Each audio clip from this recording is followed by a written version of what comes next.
নমস্কার, বনির সহচরী ব্লগে আপনাদের অনেক স্বাগত জানাই। সাথে শুভ জন্মাষ্টমী। আজ জন্মাষ্টমী সকাল থেকেই সত্যি মনটা এত ভালো লাগছে যে সকাল থেকে পুজো করলাম, বাড়িতে কেকও বানালাম ঠাকুরের জন্যে।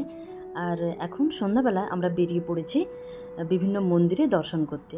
সবচেয়ে প্রথমে আমরা গেছি সেক্টর 47-এ রাম মন্দিরে।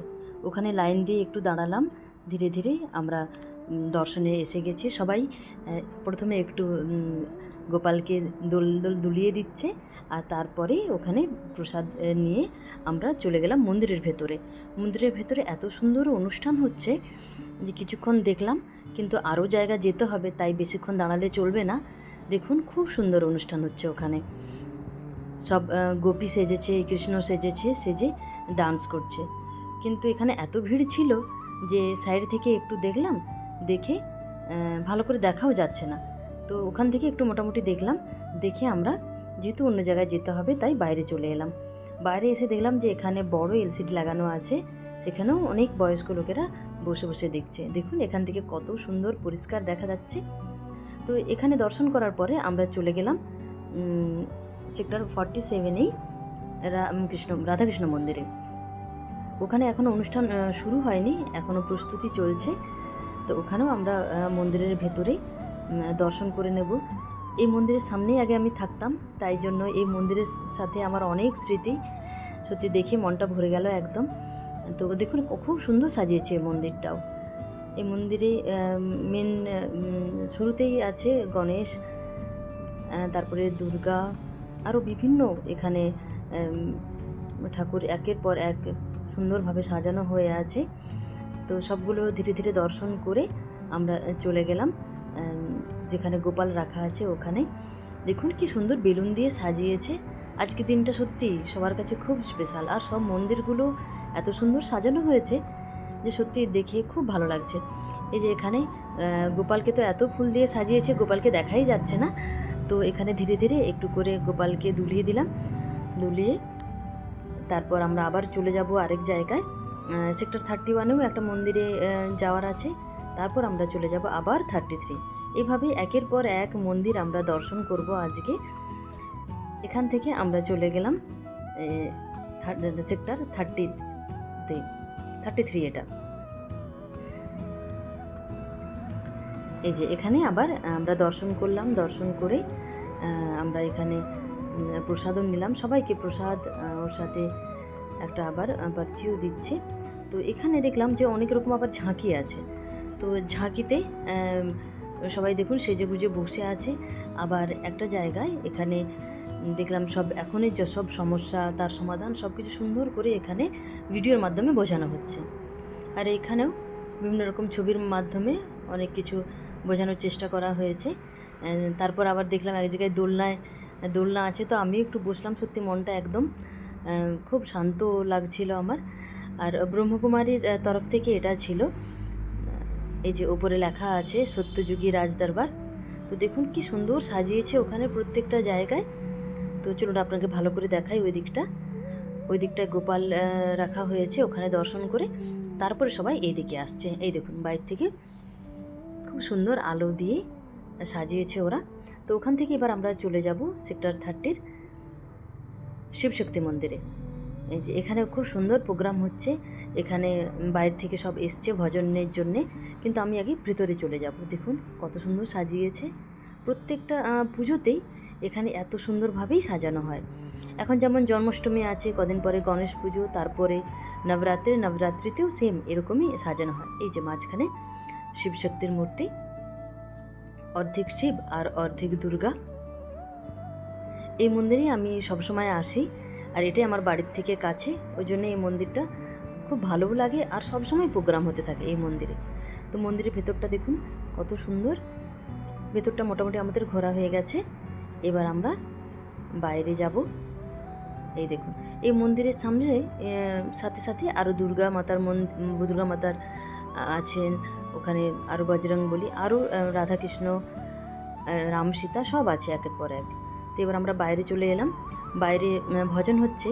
তো আমি প্রথমে একটু এখানে দেখে আবার বাড়ি চলে যাব, তারপর আবার আসবো কৃষ্ণের জন্মের সময়। তো এই দেখুন কি সুন্দর লাগছে, খুব সুন্দর সাজানো হয়েছে। তো এখানে একটু বসে এবার আমরা বাইরে চলে এলাম। এই যে দেখুন বাইরে থেকে কত সুন্দর লাগছে। আজকে ওয়েদারটা খুব খারাপ, তাই উপরে ত্রিপল দেওয়া আছে। আর এতটাই খারাপ হয়ে গেছিলো আরও বেশি যে আমি সেই দিন আর রাত্রিতে আমরা আসতেই পারলাম না বৃষ্টির জন্যে। তো দেখুন তার পরের দিনে আমরা আবার চলে এসেছি জলি বৌদির বাড়ি। ওখানে এই যে আরেকটা গপু এসে গেছে। আর যে গপু পুজো হয়েছে সেটা দেখুন দোলনাতে। তো বৌদি এসে একটু দোলনায় দুলিয়ে দিল, তারপর আদর করেও নেবে। খুব সুন্দর বৌদি কথা বলছিল ওই সময় গপুকে আদর করে করে। এই যে দেখুন গপুর আবার চুমো খেয়ে নিচ্ছে। বৌদি দোলানোর পরে এবার আমি যাব গপুকে দোলাতে। তো আমি বলছি গপু আবার খেয়ে দিয়ে ঘুমিয়ে যায়নি তো। তো বৌদি আমাকে হেসে হেসে বলছে, না না ঘুমোয়নি, সবাই তোমরা এসছো তো, ও জেগে গেছে। তো সত্যি এত সুন্দর লাগছে দেখুন গোপালকে সাজিয়ে, কত সুন্দর দুটো পাশাপাশি দুটো গোপাল।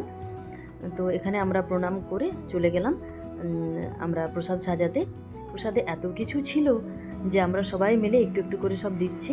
দেখুন না কত রকমের ফল, তারপর সাবুর পায়েস, লুচি, সুজি, নাড়ু, তারপর আবার তালের গুলগুলা। তো সব কিছু দিয়ে আমরা সুন্দরভাবে প্রসাদগুলো সাজিয়ে একের পর এক সবাইকে দিলাম। তারপর এই দেখুন সবাই মিলে বসে খাচ্ছে আর গল্প করছে। তো শেষে আমি আর মিতাদি আমরা দুজনে এবার নিয়ে নেব। এই যে আমার প্লেট দেখুন কত কিছুতে পুরো ভরে গেছে।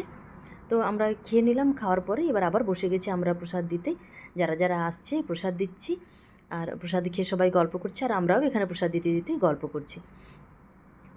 জন্মাষ্টমীটা সত্যি আমাদের এত ভালো কাটে। প্রথম দিন আমরা আমাদের নিজেদের জায়গায় থাকি, আর দ্বিতীয় দিন আমরা এই বৌদির ওখানে চলে যাই প্রত্যেক বছর। এবার আমরা ঠাকুর ভোগ খেতে চলে যাচ্ছি। ভোগটা হয়েছে কমিউনিটি হলে।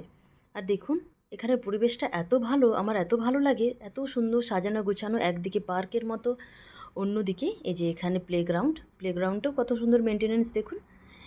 এই যে আমরা এসে গেছি কমিউনিটি হলের মধ্যে। তো ওখানে বৌদিরা সব আগেই অনেকে এসে গিয়েছিলো। তো আমরা এবার এলাম।